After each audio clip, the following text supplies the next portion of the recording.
Yes, it's another time again. Time for learning, time for educating ourselves, and time of knowing the basic rules and regulations that runs aviation industry, security department. I work in an international airport that serves many communities, multicultural, complex cultural activities and cultural thinking powers, which means we deal with different passengers. As a supervisor, I face a lot of challenges and a lot of questions that to some extent end up bringing argument, bringing, that anger and all sorts of kinds. And you can see the real frustrated passengers and the real disruptive passengers and ruling passengers. They bring it out all.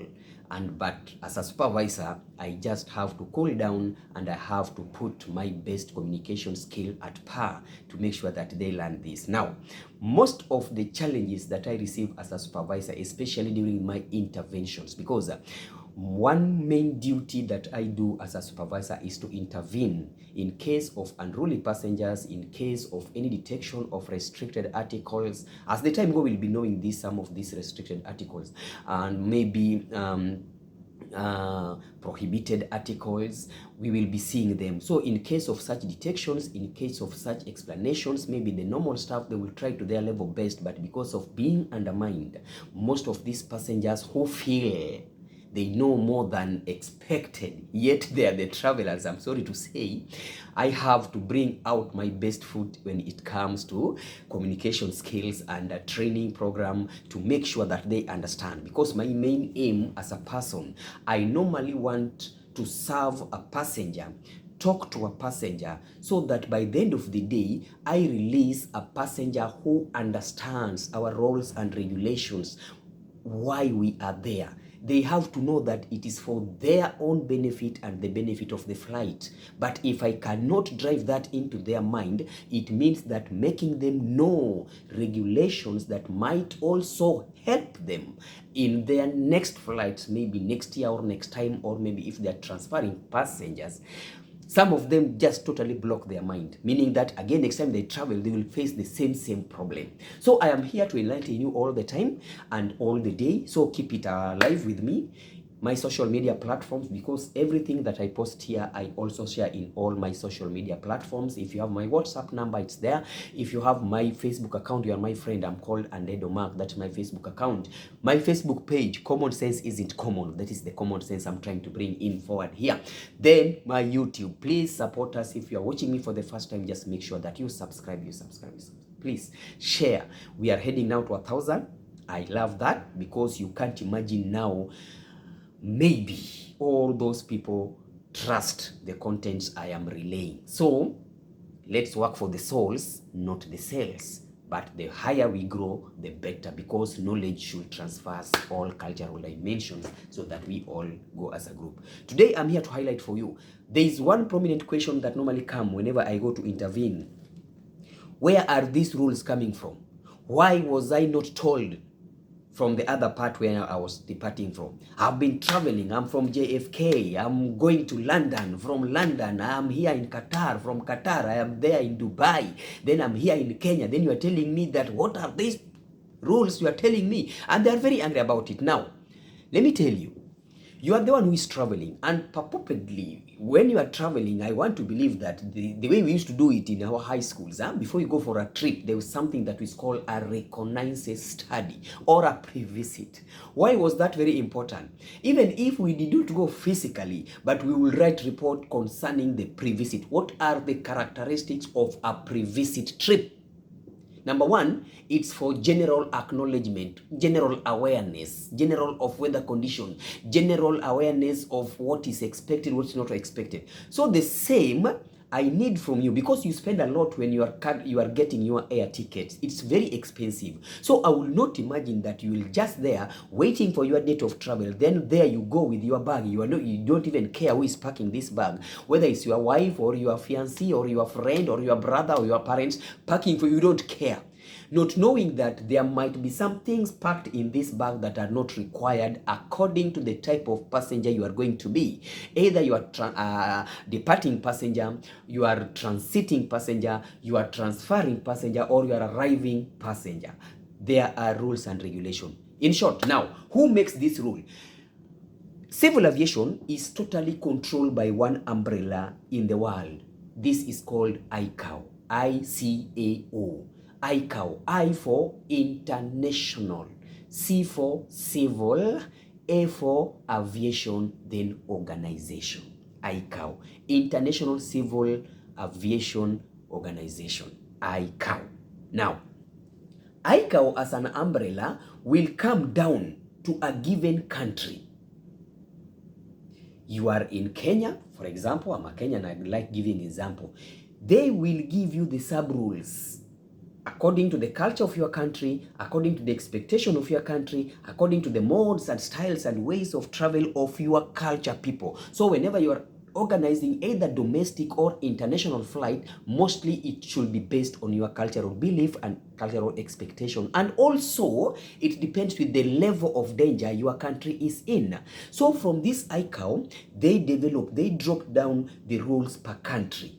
Now, for example, in Kenya, this rule will be called KCA, Kenya Civil Aviation Authority. Now, ICAO will give birth to an organization which is for a country, Kenya Civil Aviation Authority, meaning that this Kenya Civil Aviation Authority will also make its own rule. Now, Kenya Civil Aviation Authority will make its rule for the national, because one country might be having different airports. To bring these airports together, you should have one uniting document. This is what we call NCAA. NCAA, we call it in full National Civil Aviation Authority. National now. Now remember, we are from the ICAO. From ICAO, it will give birth to a national, a country organization, which is called KCAA, Kenya Civil Aviation Authority. Kenya Civil Aviation Authority will drop down a general national document, which is called now NCAA, National Civil Aviation Authority. Now, from NCAA, which comes from KCAA, which comes from ICAO, they develop now each regulation to regulate each and every airport in the same country. In short, I'm trying to tell you, airport in Kenya like JKA might be having different regulation with an airport in Dubai. Dubai airport, that is Dubai's airport, Kenyan airport. Because these rules are made from the national government, this national government controls according to the culture of a country. Now, this airport in this country might be either a local airport or international airport. That is why all airports are not the same. The standard, the level of security, the level of insecurity differs. One might be just a local airport that only conducts local flights. Then there might be international airport that conducts international flights. So meaning that each and every airport must have its or her own rules, and these rules basically they should not differ so much from the national rules. So in short, from NCAA we will develop a document that is named maybe JKIA SOP. SOP, I simply mean security operating, or not security really, sorry, standard operating procedures for that airport. I hope you are getting me.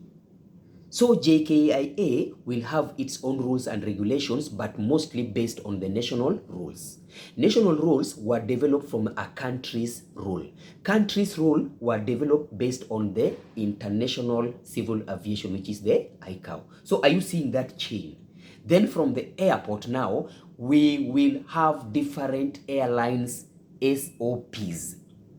Meaning that in JKIA as an international airport, we might be having different airlines working on that area. JKIA, we might have Ethiopian Airline. we might have Fly Emirates, we might have maybe the Fin Air, we might have India Air, we might have the KQ Air. So this airline, now they are like houses in a given community.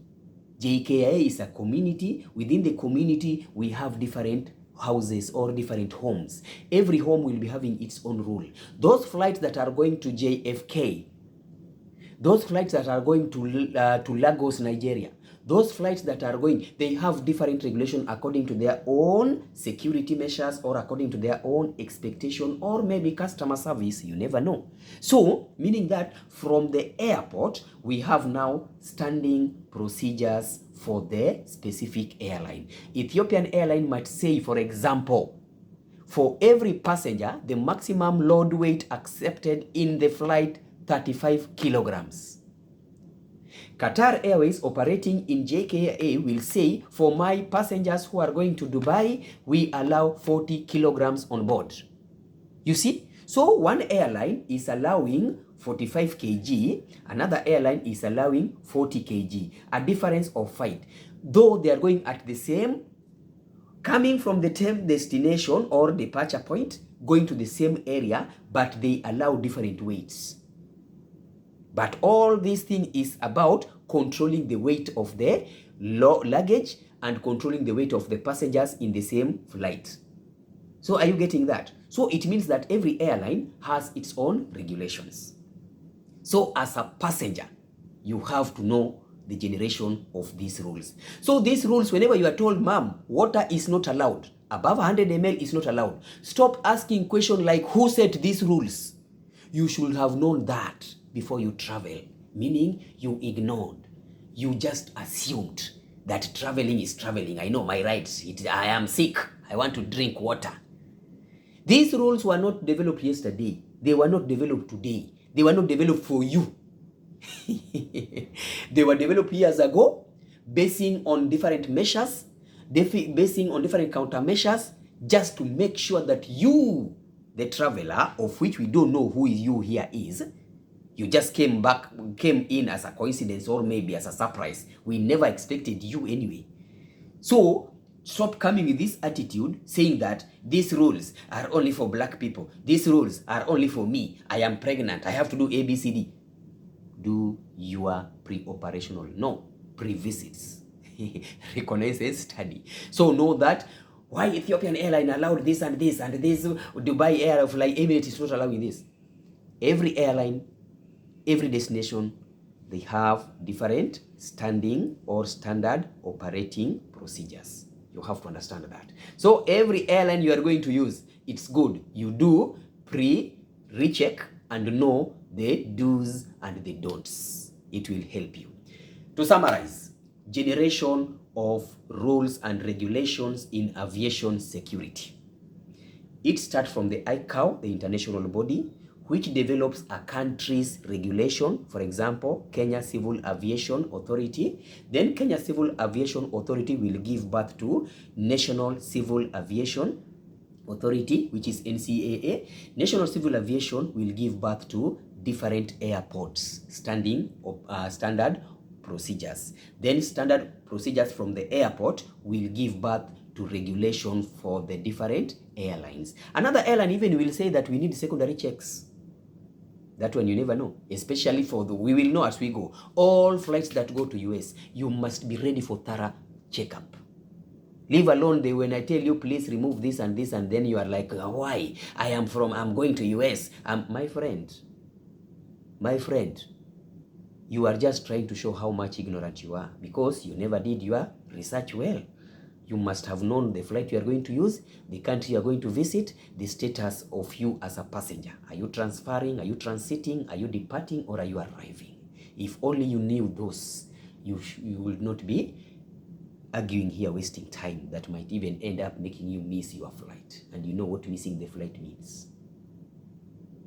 It was nice having you. In case of any question, I am feeling well and I'm feeling good to be in aviation industry, and as the days goes by, I will keep on updating you in rising issues. Thank you so much. May God see you and may God bless you in all your endeavors. Don't forget to subscribe and give me your support by leaving your comment there. Bye.